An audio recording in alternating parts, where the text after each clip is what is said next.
Hey guys, welcome to another video. This time it's going to be a passive tree video centered around the 9 Province Manual. The 9 Province Manual is the center stone of the whole passive tree idea. And to just go quickly through what it does. Basically, after each of your actions, it will restore 20% of your lost HP and MP and also reduce the effects of those statuses like poison and bleed by 10. So to just give you an example of what it would do, currently my character has 5000 out of 10,000 HP. So if you look at the lost HP he currently has, that would be 5000, as 5000 HP is missing. So after one action, the 9 Province Manual would recover 1000 HP. And if we go into a battle and just skip the turn, you can see I recover 1000 HP. I'm now at 6000 out of 10,000. As such, next time I would have 4000 lost HP, as that's the current HP I'm missing. And 20% of that is 800, so if I skip my turn or my action, I get 800 HP. Now I'm missing 3200, so it would be 640. And that's the gist of the 9 Province Manual. And if you've seen the numbers, what it means is the lower your current HP, the more you get healed for. And that's actually really nice, because in the scary situations in which we are low HP, we want high healing. Now, in order to maximize the effectiveness of the 9 Province Manual, you just need more actions, because it heals you after each action. Now, how can we get more actions? And that's where the passive tree comes in. On the passive tree, we have a node called Windwalker. What it does is, after each of your attacks, you get an additional action, but you can only move during that action or retreat.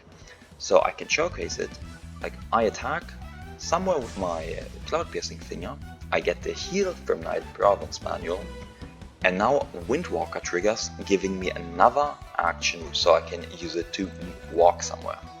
And if I now rest right here, I get another heal from the 9 Province Manual. And that's the idea with it. You use those two actions to quickly recover HP, and I'll just showcase you how quickly you can recover HP by setting my character to 1. See you in a moment.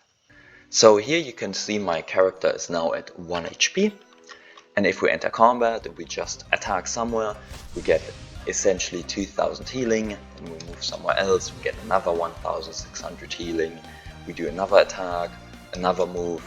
So these were essentially 2 turns, and we now healed 5900 HP. That's a lot. That is really a lot. And that's the idea of the 9 Province Manual and the skill tree.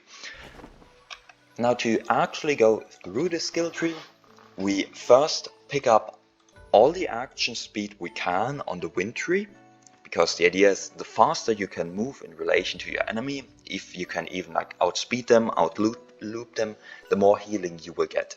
And then we obviously take the most important node, Windwalker. Then on the fire tree, we additionally take the damage, very basic stuff, you should take this on every build. On the thunder tree, we take all of the damage nodes, especially calculated strike, very essential for a build to feel good. Then on forest, we path to damage transfer. Damage transfer obviously shares 40% of the damage, so 40% what you should have taken initially, to an adjacent enemy. So if the enemy initially dealt 1000 damage, you only take 600.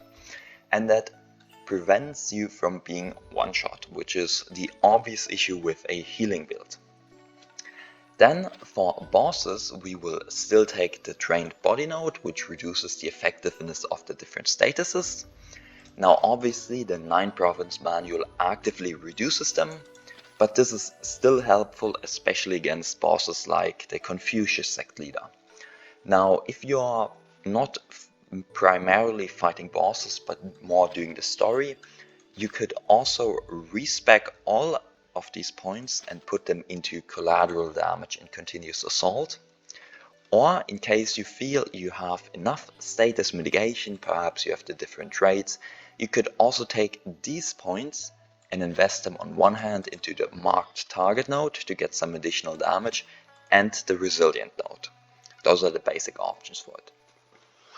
Now this whole build can be further improved with a sadly character creation only trait, which is Regenerative Body, and I'll show you what it does.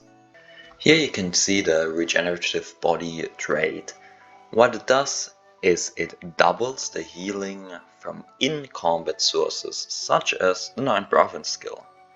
So if we look at our character with the Regenerative Body at 1 HP out of 10,000, let's see how quickly he can regenerate his HP. So once more I'm at 1 HP, now I also have the Regenerative Body trait. So if we do a first move, we heal almost 4k, another 2.4k, and look at this, after a total of 2 rounds I'm at 8,700 HP. That's just how insane the 9 Province manual is. If you do the math with the Regenerative Body trait and the Windwalker node, you regenerate 64% of your missing HP that you have at the start of the turn at the end of your turn. 64%, that's really good. And let's be honest now, obviously you will never reach a full 10,000 HP, just that's the way how lost HP recovery works. But after 3 moves at such a high total, and that's why the 9 Province manual is really strong, and I would recommend it to everyone. If you enjoyed the video, like, and see you guys next time. Bye!